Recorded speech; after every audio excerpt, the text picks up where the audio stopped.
Oke, halo semuanya, welcome back to William Artato YouTube channel dan kali ini saya akan ngebahas topik yang mungkin Anda akan bilang receh banget ya, karena ya sesuai judulnya gitu, kita back to basic dan tapi saya sebutnya sebagai sebuah pertanyaan yang berbobot dan benar-benar berbobot banget. Cuman di sini saya nggak crop atau screenshot dari pertanyaannya karena sebenarnya masuk dari WhatsApp dan saya kayaknya males sih kalau ngedit-ngedit nomor orang, nggak ada kan nanti dianggapnya bikinan sendiri dan macam-macam. Tapi intinya pertanyaannya benar-benar ada, dan pertanyaan ini dari seorang yang benar-benar pemula banget dan baru mau mulai belajar bandarmologi. Ya cukup menarik buat saya karena sebenarnya udah lama orang nggak nyebut saya atau mengingat saya atas kata atau buku saya tentang bandarmologi, mengingat saya memang nggak terlalu banyak bahas topik itu di luar. Tapi mungkin karena dia menemukan buku saya dan dia tertarik, dia minta dijelasin. So, saya pikir nggak ada salahnya kalau saya jadikan di vlog juga. Kebetulan sebenarnya saya udah jawab, tapi saya coba buat penjelasan yang lebih dalam lagi di sini.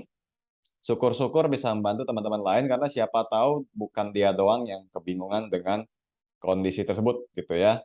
Jadi di sini pertanyaannya sebenarnya simpel, di mana dia bilang habis baca buku saya dan dia melihat ini ada sebuah ilmu baru. Kalau nggak salah dia bukan ilmu sih, paradigma baru. Ya saya sendiri paradigma apa pengertiannya saya agak lupa. Cuma kalau nggak salah ya intinya menurut dia itu adalah hal yang baru pandemologi itu.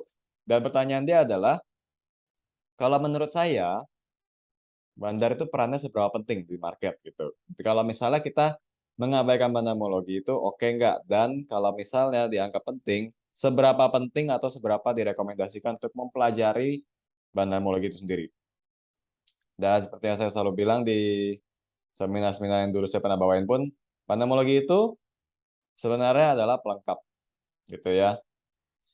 Jadi kayak, ya kalau kita makan Indomie gitu misalnya, mau pakai bawang goreng ataupun enggak tetap bisa makan gitu kan.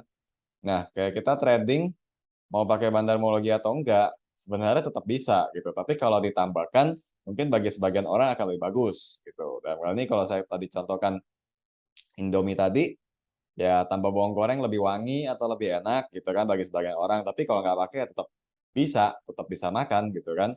Jadi itulah sebenarnya fungsi bandarmologi itu sendiri. Kalau menurut saya semua metode analisa itu ya alat pembantu lah, karena di market itu kita kan cuman tugasnya dan tujuannya make money gitu kan, nggak lebih kan. Coba kalau ada yang bilang di market nggak usah make money, uangnya kasih saya aja. Ya kalau misalnya yang benar-benar mau make money di market, ya memang semua analisa itu membantu. Pembantu lebih tepatnya. Bahkan tukang pom-pom juga ya membantu aja, karena kalau kebetulan mereka nge-push saham yang kita udah beli, yang kita seneng gitu kan. Tapi kalau misalnya kita belum punya sahamnya, kita pakai analisa lagi, kita yang menjalankannya cuman kepada fokus yang penting habis gua beli bisa dijual di harga yang lebih tinggi, dan ketika dijual atau ketika dijual kembali sahamnya, berakhir dengan pertumbuhan aset atau pertumbuhan ekuitas, alias cuan gitu kan. Makanya banyak sekali yang buat jargon YPC, yang penting cuan, dan saya suka banget. Anyway, balik lagi dalam pertanyaan tadi, walaupun sangat basic, saya suka karena itu sangat berbobot, jauh lebih berbobot daripada pertanyaan saat ABCD gimana ya. Karena pertanyaan gimana itu bahkan nggak ada jawabannya. So, kita akan langsung aja.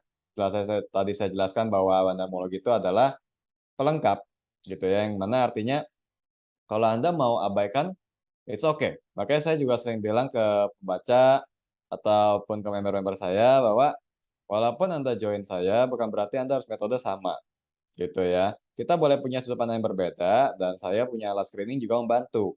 Kalau misalnya dari list screening saya keluar nih saham-saham di akun apa aja, tapi nggak sesuai kriteria Anda karena misalnya si member ini sukanya kalau kombinasi yang fundamental. Ya dia harus kombinasikan lagi, apakah secara fundamental mendukung, karena kalau di akum tapi fundamental jelek kan bawaannya ngeri gitu ya. Dan sebenarnya kan ada tuh saham-saham yang kayak begitu, yang mana harganya naik, tapi kalau kita lihat faktor faktor lainnya mungkin kayaknya nggak bisa dikatakan aman gitu. Ya, jadi misalnya kalau dibeli, ya dibilang naik, naik sih, tapi ngeri gitu kan buat disimpan lama-lama. Misalnya banyak faktor lah, misalnya ngerugi lah, atau apa ya, saya ada contoh satu yang bisa saya kasih lihat ke Anda semua. Ini ada saham kodenya SULI nih, SLJ Global. Naik terus sampai harga 115 dengan harga ya katakanlah terendah 17 Juni tahun ini di 50 ya, berarti basically saham gocap yang naik. The beggar kan sebenarnya kan.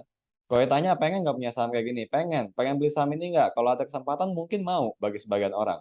Tapi tahu nggak ini ekuitasnya negatif gitu kan. Jadi kalau misalnya dibuat kategori tertentu, misalnya secara fundamental ekuitas negatif perusahaan tidak sehat mungkin akan memenuhi kategori tersebut, tapi kalau harga naik, kepengen nggak? Sebagian orang akan bilang tetap pengen, gitu ya. Jadi, di sinilah peran-perannya bandarmologi, karena bandarmologi itu ya basically cuma untuk menilai pergerakan market maker apakah masih layak diikuti atau enggak. Anyway, ini cuma contoh aja ya, nggak recommended karena seperti yang biasa saya bilang, tadi saya ingatin juga, ini saham ekuitas negatif. Kalaupun kita lihat chart mau mau coba untuk jangka pendek sesuaikan strategi Anda terserah, tapi kalau untuk hold jangka panjang kayaknya saya sendiri nggak recommended ya. Kalaupun saya pernah rekomen ke member aja, kalau nggak salah kita pernah rekomen sih, di harga 56 atau 57 gitu, saya lupa. Pokoknya mendekati 60, itu pun saya cuma bilang jangan beli banyak-banyak. Kenapa? Satu, likuiditas akan mendukung, volume hampir nggak ada. Dan kedua yang tadi, ekuitas negatif, siapa yang sangka, siapa yang kepikiran gitu kan, apa yang akan terjadi, anything could happen gitu kan. Tahu-tahu habis beli kena tegur sama bursa, ekuitas negatif dan lain-lain, kita nggak akan tahu kan. Tapi kalau emang naik, Anda penasaran mau coba, ya lot kecil aja silakan, minimal rasa penasaran terpenuhi gitu kan. Daripada nanti bilang, "Screener lu di-tag saham naik nggak boleh beli." Ya saya nggak juga nggak ngelarang sih, tapi kan cuman sebuah warning yang perlu dipertimbangkan, karena kita beli saham pakai duit gitu kan. Nah, sekarang kita ngomong lagi tentang bandamologi kalau dikombinasikan atau katakanlah disandingkan gitu ya, sebelum kita bicara kombinasi kita sandingkan dulu atau diadu dengan metode yang lain. Dalam hal ini berarti kan ada 2 metode analisis yang cukup ngetop di kalangan masyarakat, fundamental sama teknikal. Itu yang paling banyak jurnalnya dan lain-lainnya yang memang sudah diakui secara internasional juga. Ya, kalau fundamental ya ada tokoh suksesnya Warren Buffett gitu kan. Kalau di Indonesia ada Lo Keng Hong, kalau teknikal banyaklah, saya nggak terlalu ikutin lah. Cuma intinya atau mungkin Anda lihat kaca sendiri, anggaplah saya orang suksesnya gitu kan. Sambil lihat bilang itu orang sukses teknikal, itu Anda sendiri, buat motivasi. Tapi maksud saya, jadi kalau misalnya kita anggaplah bandamologi datang untuk menantang 2 metode analisis ini. Apakah benar-benar bisa melawan atau enggak? Nah, ini ada sedikit saya udah tulis di PowerPoint untuk teman-teman buat pengertian aja, tapi saya kasih disclaimer dulu, saya bukan menjadikan bandamologi jadi lebih unggul di atas segalanya ya. Tapi kalau misalnya dijadikan pelengkap, inilah dasarnya, gitu ya. Kalau sampai bilang bandamologi itu melengkapi analisa yang lain, dasarnya adalah karena bandar itu senjatanya apa sih, atau yang kita nilai itu apa, gitu ya. Dari bandamologi itu, bentar, mologi, biar nggak jadi masalah. Itu nilai duit dan dominasi. Jadi dari situ kita melihat diakumulasi atau terdistribusi saham tersebut. Kalau kita bicara investor, lihat fundamental, karena perusahaan yang sehat disimpan dalam jangka panjang aman, jadi bisa tinggal tidur gitu kan. Apalagi kalau bagi-bagi dividen. Kalau technical chart, karena mencari momentum di saham manapun yang memang berpotensi memberikan profit. Jadi kalau kita udah tahu, melihat duit dan dominasi, kita tahu bahwa kedua analisa ini sebenarnya terbantu dengan adanya hal ini, uang dan dominasi tersebut. Kenapa? Karena kan harga saham bergerak akibat aksi beli dan aksi jual pelaku pasar yang mana juga berarti dalamnya ada duitnya gitu kan. Kalau Anda nggak klik buy, nggak akan pernah ada perubahan harga. Nggak Anda atau siapapun lah gitu ya. Nggak ada yang beli, nggak ada yang transaksi, nggak ada harga yang terbentuk. Simple banget gitu kan. Nah, oleh karena itu biasanya kalau mau dibuat mengadu gitu ya, ngadu siapa yang lebih hebat walaupun sebenarnya kurang kerjaan, biasanya akan ada seperti ini anggapannya dari bandarmologi. Membantah analisis lainnya dengan bandarmologi gitu ya. Nggak ada bandar siapa yang angkat harga gitu kan. Kalau misalnya harga naik atau turun kalau bukan kerjaan dari bandar siapa katanya gitu. Terus untuk melawan analisa teknikal biasanya dianggap kalau semua orang pakai teknikal doang, bukannya cuma aja sideways. Hal ini menurut saya paling make sense sih, karena pada zamannya saya dulu ya, waktu orang mulai belajar bandarmologi, itu memang masih kalau di adoma teknikal kan secara teknikal akan diukur support resisten gitu kan. Akhirnya memang beberapa orang menganggap bandarmologi mengungguli karena yang bikin breakout pasti kerjaan dianggapnya gini, kalau saham sampai breakout dari resisten atau dari support itu kerjaan bandar. Kalau kerjaan retail rata-rata susah karena investor retail maunya beli support jualnya di resisten. Memang akhirnya kalau kita pikir-pikir kalau cuman beli support jual resisten, ujung-ujungnya sideways, itu pun nggak ada yang tahu nih, kalau semua mau beli support nggak ada yang jualan dong kalau kayak gitu kan. Jadi kalau kondisinya kayak begitu, Analisa teknikal memang akan dibantah dengan menggunakan kata-kata seperti ini biasanya. Kalau semua teknikal doang bukan aja sideways, yang breakout itu kan bandar, katanya kan gitu. Nah, yang di poin ketiga itu sangat melawan analisis fundamental. Valuasi itu perhitungan di atas kertas, jadi kita hitung di laporan keuangannya, dan harga bisa overvalue kapan aja. Ini secara fakta banyak ya, karena memang banyak saham-saham yang secara value mahal banget, labanya nggak gimana, bahkan yang tadi saya contohin itu ekuitas negatif secara fundamental mungkin bagi sebagian orang bukannya bagus-bagus banget, tapi harga saham naik aja, gitu kan. Jadi, dianggapnya kalau itu disebut perhitungan di atas kertas, saya pribadi nggak bisa bilang itu hal yang salah sih, karena ya kita menilai apa yang tertulis atau dari kinerja emiten, tapi kinerja emiten sama harga saham kan yang gerakin beda, gitu kan. Ibaratnya kalau emiten itu kan kerjaan orang-orang di dalamnya, dari direktur sampai karyawan-karyawannya sampai yang jagain pintu kantornya pun itu ikut bekerja gitu kan. Tapi kalau harga saham kan sepenuhnya dari pelaku pasar ya, dari tradernya. Jadi kalau misalnya bilang bandarmologi bisa ngebantah, mungkin 3 kalimat itu yang paling sering dipakai. Tapi saya pribadi nggak bilang bandarmologi berarti nggak mengungguli segalanya. Kalau ditanya seberapa penting, perannya memang sangat penting karena seperti tadi soal teknikal, kalau semua orang cuma mau beli support dan jual resisten, memang jatuh-jatuhnya chart itu selalu sideways. Saya juga nggak pernah ngebayangin gitu kan, kondisi tersebut kalau nggak ada yang bikin breakout, ya susah. Berarti kita benar butuh peran market maker atau bandar itu sendiri. Ya, siapapun gitu ya.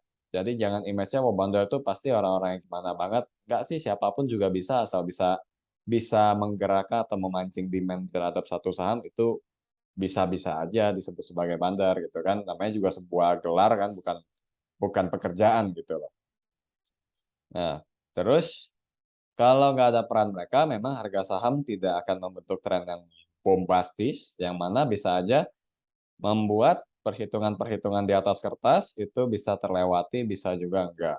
Tapi boleh nggak diabaikan gitu aja? Sebenarnya sangat boleh ya, karena kalau misalnya nih, kita tadi kan kebetulan dari 3 poin yang saya gambarkan dituliskan di PowerPoint tadi, itu kan sepertinya saya agak menjorokkan fundamental, tapi saya kasih tahu secara fundamental, saham yang memang bagus, in the long term kan pasti banyak yang mau beli juga kan, karena dianggap kesehatan dari perusahaan dan asumsi bahwa beli hari ini untuk masa depan.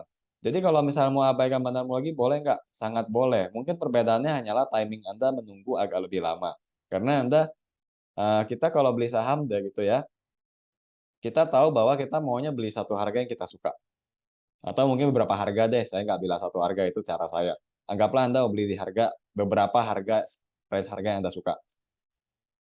Tentunya Anda berharap harga saham naik, tapi bukan Anda yang naikin kan, nggak mungkin Anda yang beli terus tabrakin sendiri ke atas, bisa aja sih kalau kuat, tapi sebenarnya nggak ada profitnya gitu kan, cuma jadi relawan habisin over doang. Anda butuh peran orang lain. Memang kalau kita mau abaikan manarmologi, bisa aja teknikal fundamental doang. Teknikal tunggu tren yang udah mulai jadi, fundamental yang penting valuasi dan keamanannya. Biasanya yang jadi kekurangannya hanyalah timingnya aja, karena belum ada akumulasi yang muncul yang memicu kenaikan jangka pendek gitu. Tapi jadinya di sini kita tahu bahwa Bandarmologi itu perannya penting, memang karena untuk melengkapi analisa, tapi kalau misalnya Anda mau abaikan, itu sangat boleh. Jadi kalau ditanya, tadi kan pertanyaannya seberapa penting peran bandar dan apakah bandarmologi itu direkomendasikan untuk dipelajari.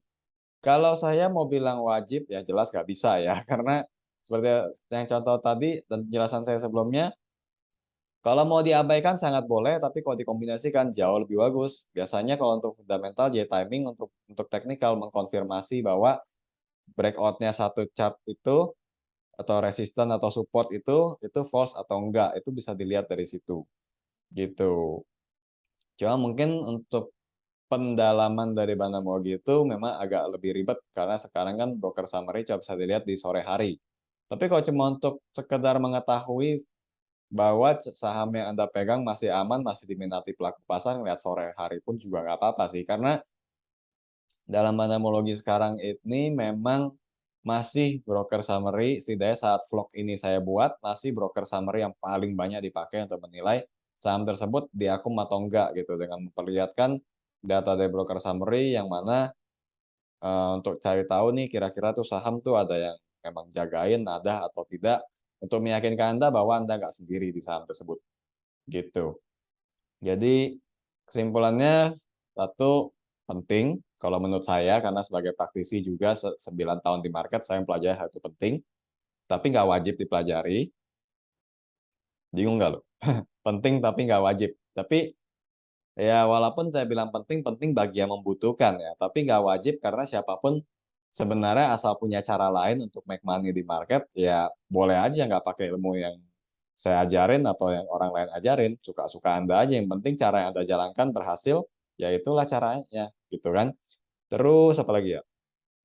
Oh ya, biasanya yang paling ngaco dalam pandemologi itu adalah dianggapnya buat nyariin siapa orangnya. Gitu. Sebenarnya kalau memang bisa, ya bisa sih, bisa cari tahu. Tapi perlu atau enggak juga. Karena walaupun Anda tahu siapa yang melakukan akumulasi atau distribusi tersebut, paling banter cuma bikin jadi lebih tenang doang, tapi pergerakan harga saham ditentukan dari cara beli atau jualnya, bukan dilihat dari orangnya, gitu ya.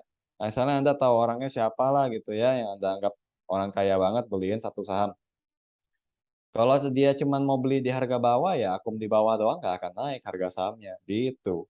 Ya, jadi kira-kira itu untuk menjawab pertanyaan tadi, dan juga sebuah sharing untuk teman-teman yang baru belajar padamologi. Karena kan saya tahunya ginilah, di market itu di Indonesia itu investornya atau trader sahamnya masih sedikit banget.